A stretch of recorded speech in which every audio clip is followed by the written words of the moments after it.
Bom, gente, a nossa intenção era fazer uma maquete pequena novamente, porque a gente continua sem muito espaço.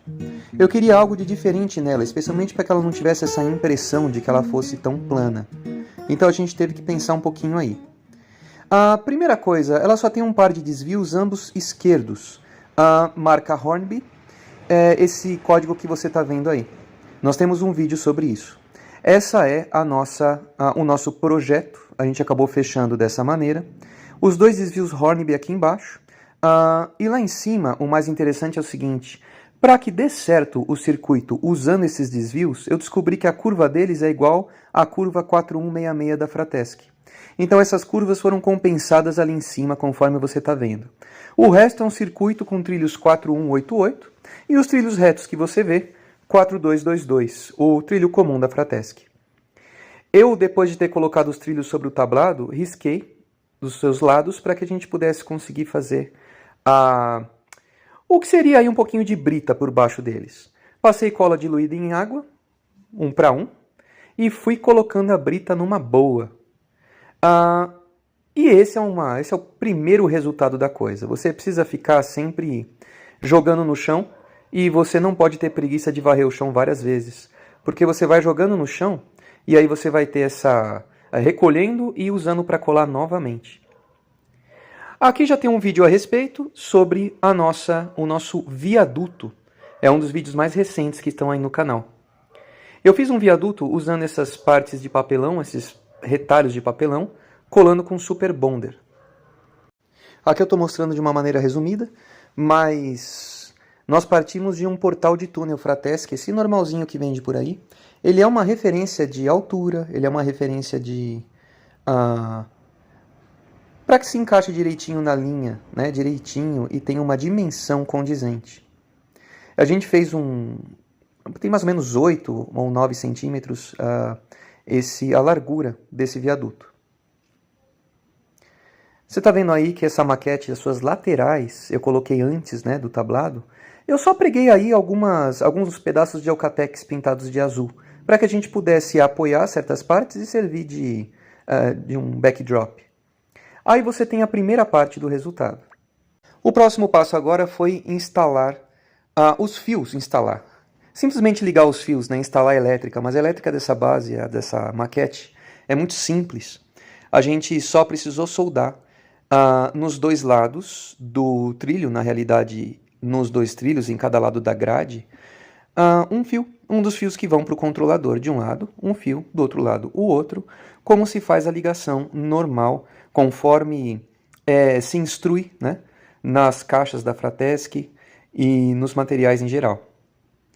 Bom, estou usando o soldador do jeito que eu sei, sempre faço do mesmo jeito, eu encosto ali o soldador e o estanho. Bom, as minhas soldas nem sempre saem boas de cara, mas eu faço o melhor que eu posso. Se não funciona legal, se o fio solta, eu tento de novo até ficar um trabalho decente, certo? Então aí eu estou fazendo essa soldinha numa boa. Eu fiz os buracos, como você viu, o buraquinho com uma furadeirazinha, e assim, eu coloquei os fios, passei os fios num furo só, pelo meio da linha, né? E aí passei pelo buraquinho, e você tem que lembrar o seguinte: os fios têm que ser soldados dos dois lados externos da linha sempre, senão atrapalha a passagem do trem.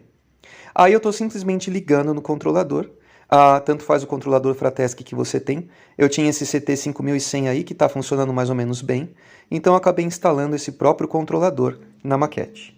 Uma coisa muito legal que os desvios da Hornby têm é que eles mesmos já servem de isolamento. Se a corrente só passa para o trecho que está ativado pelo próprio desvio, como você está vendo. Também dá para ver aí a maneira com que nós estamos acionando os desvios. É simplesmente um arame que passa por baixo de uma linha e chega até o desvio. No caso do outro desvio, nem precisa passar por baixo da linha. Isso é feito com um arame de aeromodelo, que já tem essa proteção plástica. Na ponta, eu só coloquei esse arremate de madeira, como você está vendo. Uma coisa legal é que os desvios da Hornby já travam. Então quer dizer que eles travam na posição sem que você precise ter um recurso a mais para que ele não fique bobo. Eu aproveitei para instalar o nosso controlador bem no meio, entre os dois acionadores, os dois desvios. Porque aí os controles ficam mais ou menos juntos e ele está bem no meio. Eu construí essa caixinha de madeira aí, só com prego mesmo e parafusei, como você está vendo no tablado. Eu creio que isso aí dispensa maiores tutoriais, mas isso envolve marcenaria e ajuda muito quando a gente vai serrar madeira a ter uma morsa, uma bancada e tudo. Não necessariamente você vai ter, isso não é nenhum problema. Aí o que você faz? Apoia o controlador onde você quiser. Um dos cantos da maquete serviriam muito bem também para deixar ele apoiado. E controladores menores do que esse, que são os modernos, daria também para pendurar, colocar de uma maneira lateralmente, né? Mas presos ao tablado sem maiores questões. Aí você tem o detalhe, a maneira como a gente fixa o arame. Na realidade, o finalzinho do arame, como você está vendo, ele está em L, né? Para que a gente possa acionar a partir de um buraquinho que tem aí no próprio desvio. Na realidade, esse buraquinho, esse encaixe foi colado. Mas também não é nada demais, nada que não dê para fazer numa questão de minutos. Como você viu ali, esse desvio da Hornby foi comprado no eBay e eu acho sinceramente que vale a pena ir atrás disso. Repito, nós temos um vídeo sobre esses desvios, porque eles têm uma qualidade muito maior do que os nacionais. Depois disso eu voltei a trabalhar no túnel e eu estou aproveitando aqui para mostrar para vocês as medidas que eu utilizei de maneira arredondada. Não precisa ser igual, é lógico, vai funcionar em qualquer maquete, mas está aí para você dar uma olhada. Terminando o túnel, eu também lidei com o relevo. E o relevo aqui, eu não vou entrar em maiores detalhes, mas ele foi feito conforme a gente fez em maquetes anteriores, fazendo uma estrutura de papelão, bem aleatoriamente, né? Cobrindo com papel e depois colando papel toalha por cima. O que você está vendo aqui agora são as ruas. Isso aqui é uma novidade porque eu não havia feito ruas com massa corrida anteriormente. Então é a maneira com que eu fiz as ruas dessa vez para experimentar, ver como é que fazia, como é que poderia ficar o resultado. Você também tem um vídeo sobre a maneira como se fazem ruas, a maneira como eu fiz, pelo menos, é claro, um dos vídeos anteriores. Bom, resumindo, são fitas crepe que estão marcando os limites da rua. Ela também, claro, ela segue a largura do viaduto, porque ela vai acabar desembocando no viaduto. E ela tem aí coisa de entre 8 e 9 centímetros. Estou passando massa corrida com uma espátula. Nós temos aí uma inclinação, como você está vendo, que é a passagem de nível. Ela tem uma rampinha que sobe. E aí ela vai chegar até o próprio trilho. Mas então você tem que tomar um certo cuidado, só para não passar a massa corrida em cima do trilho. Caso você passe, limpa com pano e pronto, porque ela é muito fácil de limpar enquanto não seca, né? Um momento satisfatório para você aí, ó, tirando as fitas para ver se tudo ficou retinho. Um pouco de imperfeição eu sinceramente gosto. Eu realmente não vou me preocupar de ficar um cantinho meio torto, porque para mim traz mais realismo. Uma observação é que depois que você deixar secar, você vai ver que ela perde um pouco de volume e pode aparecer alguns rachados, mas aí é só você completar com mais massa. Aqui você está vendo na sequência, conforme também está naquele vídeo com mais detalhes, a gente construindo a rampa até essa rampinha bem leve para poder emendar o viaduto, que por enquanto está na estrutura de papelão, com a própria rua. Então aqui eu achei mais fácil passar com um palito de sorvete mesmo. E depois você pode arrematar com uma espátula maior para a inclinação ficar constante. Agora já dá para você ver o viaduto por enquanto, antes de ser lixado, mas depois de secar. Daí na sequência nós também temos o detalhe da rua passando, a passagem de nível, não é? Passando pela linha, a rua passando pela linha. E eu cheguei a passar praticamente no próprio trilho, mas limpando a parte de cima depois, que é onde tem os contatos, não é? E aí detalhes da rua também. Bom, voltando ao viaduto, aí está ele semi-lixado, eu ainda estou tentando dar um retoque final, porque a massa corrida deixa bastante imperfeições. E aí, ainda assim vão ficar algumas imperfeições, mas que vão dar uma cara de concreto que vai ficar legal. Com a massa corrida seca e lixada, já deu para a gente pintar de cinza. Isso é tinta acrílica, eu compro um potinho de tinta acrylex normalmente, tingido com um pouquinho de preto. Aqui eu já estou emendando, eu queria falar um pouquinho sobre uns dos nossos últimos vídeos. Aqui em resumo eu estou falando sobre a nossa plataforma. Eu decidi fazer nossa plataforma com papelão e revestir de massa corrida seguindo os moldes do próprio viaduto. Então eu tomei cuidado de cortar com fazendo esse chanfradinho aí que você está vendo. E sempre usando o Super Bonder, que é excelente para colar papelão.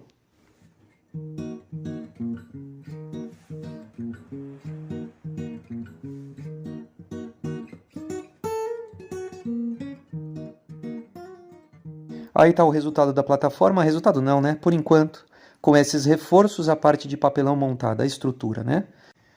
Passei em massa corrida, esperei secar e aqui você já está vendo diretamente eu lixando, né? Também para tirar as imperfeições. Nós temos aí uma plataforma menorzinha que eu montei para encaixar entre duas linhas, e a plataforma maior que a gente estava fazendo. Eu estou lixando ambas. Repito, como eu disse naquele vídeo, lixar a massa corrida é um negócio bem rápido e tranquilo de se fazer, bem agradável. Faz parte do hobby a gente curtir também cada uma das pequenas atividades, né? Aqui, conforme o último vídeo, você está vendo as plataformas encaixadinhas no lugar. E essa plataforma da frente um pouco mais, com mais imperfeições, pode ser que eu lixe de novo, não sei se eu vou chegar a usar ela mesmo. E a de trás com a estação em cima.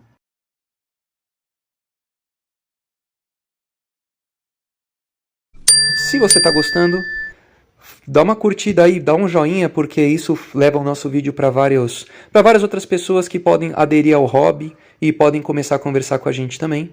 Se você quiser também, se inscreve no canal, aproveita para ter outros vídeos do tipo, tá bom? Gente, eu vou falar sobre a segunda parte da construção da nossa maquete, que envolve agora a decoração, vegetação, a colocação das construções e alguns detalhes a mais. Dá uma olhadinha aí.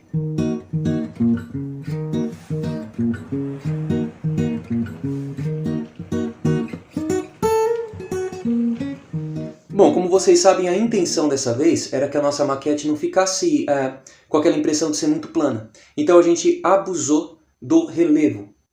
A primeira coisa que verticalizava, vamos dizer assim, o nosso layout é o viaduto. Nós tivemos um vídeo específico sobre esse viaduto. Era um viaduto rodoviário que passava por cima da linha. Por isso a gente não teve que se ocupar de ficar preocupado com uma linha por cima da outra, passando um trem por cima de outro. Coisa que, para dizer a verdade, não é muito comum. Muito menos no Brasil. Eu não lembro de ver, pelo menos, andando por aí, se tem algum lugar nesse país que tem uma linha passando sobre outra. Se de repente você conhece, até avisa aí a gente, isso é legal de ver. Mas eu mesmo não sei, nunca vi, na estrada, nunca vi isso acontecer.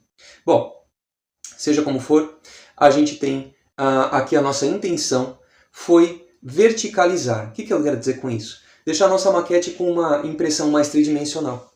O que a gente fez além disso tudo? Bom, para poder complementar esse viaduto, é claro que eu tive o cuidado de não deixar simplesmente um viaduto que brota e não ser acompanhado por algo que também fosse alto, como alguns morros. É claro que é possível, e dá para você ter uma maquete que é plana e só colocar um viaduto. Já vai dar uma cara muito legal. Mas eu achei que, do ponto de vista de, eu não sei, será que design? Enfim, ia ficar mais legal se a gente tivesse o resto da maquete concordando com aquilo. Então, a primeira coisa foi fazer aquele relevo da mesma maneira que vocês têm aí um vídeo. Eu mostrei fazendo esse relevo separadamente num vídeo específico que a gente usava a tal da atadura gessada. A atadura gessada era colocada sobre uma estrutura que envolvia madeira, eventualmente papelão, e a tela mosquiteira. Ela também tinha o auxílio de um grampeador. E com isso a gente foi montando, foi fazendo. Você tem a instrução ali e todo o passo a passo de como dá para fazer. Aliás, esse cantinho de morro que eu fiz dessa vez aí nesse vídeo foi colocado aqui na maquete num canto. Ele está bem ali, eu aproveitei, o tamanho acabou dando certo, e eu só fiz a união dele com o resto do relevo com um pouco de massa corrida. Vocês sabem, eu falei bastante sobre massa corrida nesse projeto porque eu acredito na massa corrida. Eu acho que é um negócio muito prático. O inconveniente da massa corrida, como também já citei, é que ela depois de um tempo tem o seu volume reduzido. Então pode aparecer algumas rachaduras e tal. Isso pode ser resolvido se você passar ela num dia, no outro olhar de novo e compensar as imperfeições. Não tem nenhum problema. Bom, A nossa pintura de relevo foi feita de um jeito que você vai acompanhar aí na sequência. Já vou avisar como é que vai ser. A gente vai fazer a pintura e logo na sequência já vai colocar um pouco do que seria uma grama muito simples. Eu não estou usando grama estática nem nada, mas estou usando a boa e velha serragem. É claro, fica a seu critério. Eu gosto da serragem pelo menos no começo. É claro que talvez um dia eu pense em outro tipo de grama para cá, mas eu preferi ainda manter esse sistema mais tradicional. Eu me inspiro muito em projetos antigos e eu gosto da cara das maquetes antigas, por mais que a gente tenha menos realismo às vezes. E é um recurso que para mim não fica ruim, e eu ainda acho que vale a pena usar. Além dessa serragem que imita uma grama, a gente também usou eu sempre gosto de usar uma vegetação que é mais volumosa. Alguma coisa eu coloco. Da última vez eu fiz uma espécie de grânulos, grânulos não, eu fiz flocos, isso. A gente fez flocos maiores com espuma. Espuma qualquer que você compra para encher almofada e tal. Eu bati no liquidificador, com água. Tem que ser com água, senão ela não vai bater. E depois eu passei um corante verde. Funciona, mas ela não fica tão legal se os pedaços ficarem grandes. Tem que ficar pequenininhos. Dessa vez, no entanto, para essa maquete, eu comprei uma coisa que é muito parecida. Só que o legal é que os flocos vêm menores e eles vêm unidos em pedaços grandes ao mesmo tempo. Então você tem como que arbustos prontos. Os grãos são pequenos, mas eles vêm unidos muitas vezes. Tem partes maiores, partes menores, e a gente vai colocando aleatoriamente sobre a maquete. O que é legal disso é que a gente pode fazer sem nenhuma... não precisa nem ter muito cuidado. Você vai aplicando cola branca normal, sem diluir, porque senão não vai agarrar nas partes mais verticais. E aí você vai colocando esses flocos. Tem aí para você a imagem, já passou ou está passando, de qual que é a marca. É simplesmente colocar lá de repente no Mercado Livre, vegetação para maquete. A gente vai encontrar esses flocos de espuma. Tem de mais de uma marca e, como eu disse, dá para você fazer em casa, não é um grande problema. Bom, mas tem uma coisa que, na minha opinião, é como que um segredo, vamos dizer assim. É uma coisa que a gente descobriu fazendo aqui, eu não sei se alguém também faz isso, então, na verdade, não é segredo nenhum, é só uma coisa que a gente sacou. Sobre esses flocos, colocar serragem, a mesma serragem. Só que colocar cola por cima de novo, quer dizer, colocar com conta-gotas, por exemplo, e aplicar serragem. Por quê? Porque aí vai ficar mais delicado o trabalho. Vai parecer um arbusto que efetivamente tem folhas. E vai parecer uma vegetação que tem tem aquela parte miúda. Quer dizer, vegetação não é um grande bloco verde que você vê, mas sim algo que tem bastante detalhe na vida real. E a gente vai tentando sempre reproduzir naturalmente. Então, isso foi uma das coisas que eu tomei cuidado de tentar fazer. Por isso, depois da aplicação com cola branca, eu coloquei aí sim cola diluída com conta-gotas por cima. E com isso, a gente colocou a serragem. Construções, a gente colocou muitas que já estavam aqui. Eu só adquiri uma coisa nova que você tem, cujo unboxing você tem num dos últimos vídeos que foram colocados no canal. Que é esse negócio aqui. Esse terminal de containers. Esse negócio é muito bacana porque permite que a gente use... eu tenho vontade de usar um double stack aqui, em algum momento eu vou arrumar um desses. E também dá para usar alguns vagões mais antigos que sejam prancha, que carregassem containers. Isso não é uma coisa tão recente assim. Os trens carregavam containers um tempo atrás e dá para você usar composições, até onde eu sei, não é nenhum problema usar uma composição da rede ou da FEPASA com containers, tá? Então é uma coisa bacana de fazer. Essa estrutura foi comprada, mas eu fico até pensando, de repente alguém aí tem uma ideia de tentar construir algo com materiais caseiros. Pô, eu acho que seria bem legal a gente pensar. A gente também tem uma caixa d'água, que é esta aqui, que é uma caixa d'água feita uma caixa d'água com desenho em inglês, que tem muito aqui no Brasil, e ela foi feita com pedaços do depósito de locomotivas. O legal do depósito de locomotivas da Fratesc é que é um negócio muito grande, e você corta ele em pedacinhos, e você vai transformando ele numa coisa... você transforma no que você quiser, você vai picotando, você pode fazer uma casa com ele, você pode fazer um depósito de qualquer coisa, você pode fazer estação, como a estaçãozinha, que também está aqui, que eu vou mostrar, beleza? Então você tem possibilidades. A caixa d'água em cima, naturalmente tem a caixa d'água em si, é uma construção que tem a caixa d'água em cima. É assim que é o padrão desse tipo de coisa, quando não é a caixa d'água mais moderna. E aí como é que funciona? Ela tem os tijolinhos e tal, é aquela construção, parece uma casinha. E em cima eu fiz com pedaços de madeira, chapas de madeira, pedaços de tábua na verdade. E eu passei massa corrida por cima, de novo a massa corrida, que você dá o formato que você quer. Depois foi basicamente pintar com tinta cinza. Eu dei alguns arremates com madeira balsa e tudo, mas não é nada além disso. Foi uma coisa que eu resolvi em 2, 3 horas numa tarde aí, incluindo o tempo de esperar secar. Faz tempo que eu fiz, mas eu continuo usando, colocando, eu consegui arrancar da maquete anterior e colocar nessa. A gente também tem uma construção da Haussmann, que eu tinha falado antes, mas não é a que eu tinha falado, a construção em si. Eu falei da marca, né, numa estação. Aqui é a capatazia, que é um lugar onde ficam funcionários e serve de depósito de armazém. Quando você tem um trabalho, não é uma estrutura que vai ficar ali para sempre, mas é uma estrutura provisória. Isso, é um trabalho que acontece durante um certo tempo numa parte da linha, funcionários que vão mexer, ou funcionários de construção civil, de algo que esteja sendo feito numa parte da maquete, né? Imaginando, você coloca essa capatazia, que é uma construção relativamente barata, e fica muito legal. Eu tinha pintado ela nas cores, só para combinar, porque não tem muito sentido associar com ferrovia, enquanto uma construção da ferrovia. Mas para combinar, eu tinha pintado com as cores da segunda fase da rede ferroviária. Então ela está aí para vocês olharem também. Além disso, tem uma fábrica. É uma fábrica que é uma construção cuja marca eu não sei. Se você souber, por favor, dá uma olhadinha, tenta encontrar aí. Aliás, se você já tiver essa construção, diz pra gente o nome, porque eu infelizmente não sei, mas eu gosto muito dela. Ela é uma construção em HO mesmo, bem bonitinha. E eu coloquei junto dela dois tambores grandões, dois tanques de óleo ou alguma coisa assim, para poder imitar uma fábrica, talvez de produto químico, alguma coisa assim. E eu pintei esses tambores que são feitos de aquelas bisnaguinhas de corante xadrez, ou corante coral, que a gente coloca, né, na tinta branca para poder fazer todas as cores que a gente quer. É o que eu mais faço aqui. Então ele simplesmente adaptei uma mangueirinha que é feita, na verdade, não é uma mangueirinha, não é uma tubulação, mas é feito de palito de churrasco.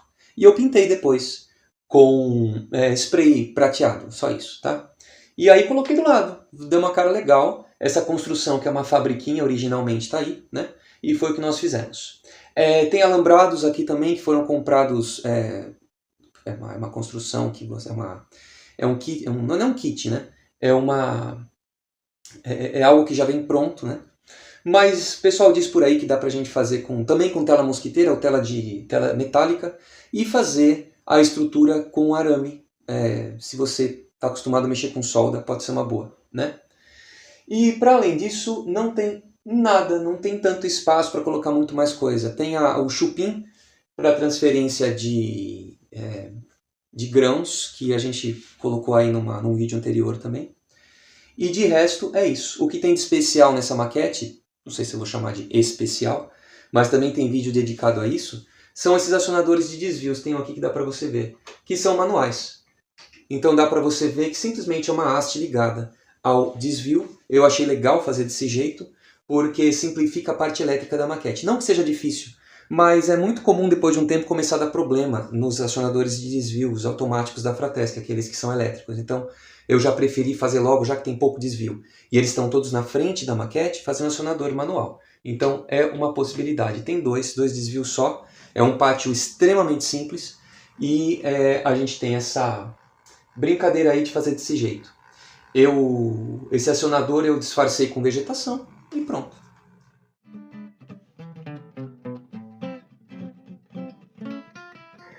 Eu gostaria de atualizá-los sobre o que nós fizemos na maquete nesses últimos tempos, né? Aqui a gente tem essa estação que estava ainda, a base dela estava muito irregular.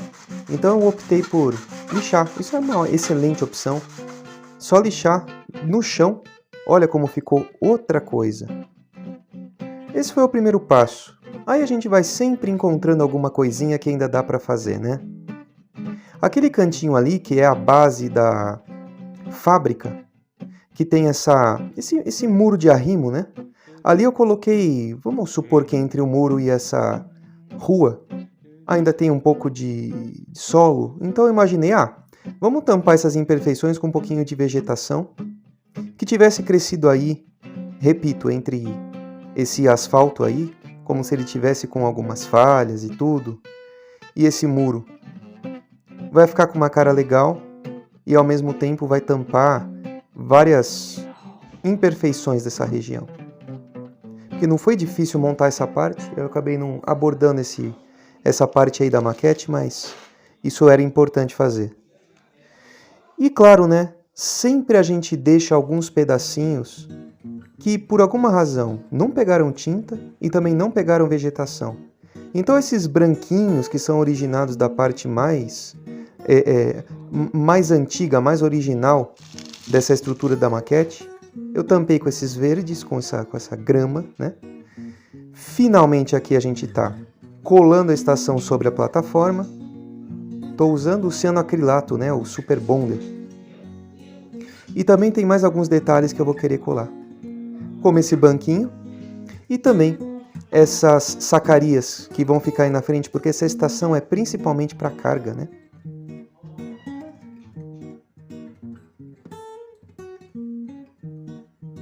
A gente vai pôr mais uma dose de sacarias aí para dar uma impressão bem legal. Vai ficar com a quantidade maior.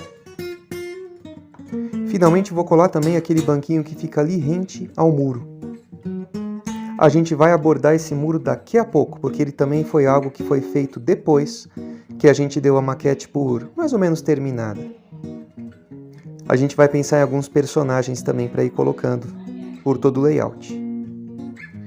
Eu me inspirei nesse fim de linha aqui, que na verdade é um calço simplesmente, para fazer um fim de linha bem simples logo em frente à estação. Então eu estou aproveitando esses dormentes que eu mesmo tinha feito e que estavam colados, porque eles estavam servindo como decoração numa região de uma maquete antiga. Eu estou aqui medindo em um dos vagões para ver como é que fica, como é que a roda vai bater nele, se vai fazer sentido colocar dessa altura. Eu pensei se eu ia colocar 2 fileiras ou uma só, mas vai ser um só mesmo. Só que eu vou colar um de frente para o outro, para dar um pouco mais de sustentação. Então aqui o Super Bonder vai funcionar bem para madeira, e aí eu vou colar ali bem no finalzinho da linha. Assim ele não é um fim de linha muito volumoso, porque se fosse um fim de linha que ocupasse muito espaço, ia ser ruim também. Agora vamos disfarçar com vegetação a base desse alambrado.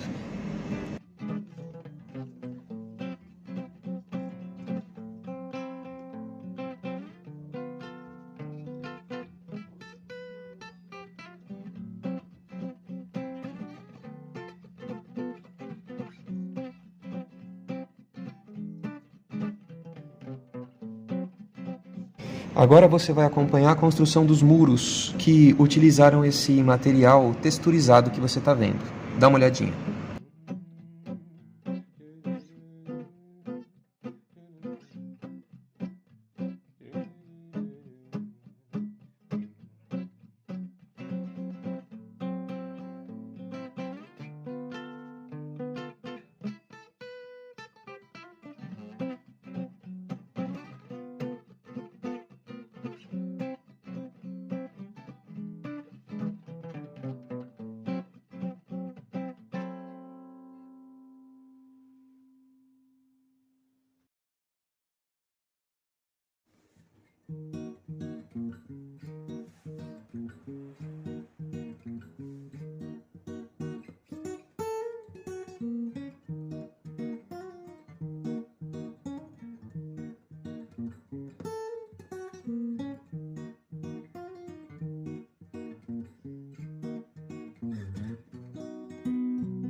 É isso aí, detalhes são detalhes, mas parecem coisas pequenas, mas no final das contas fazem toda a diferença.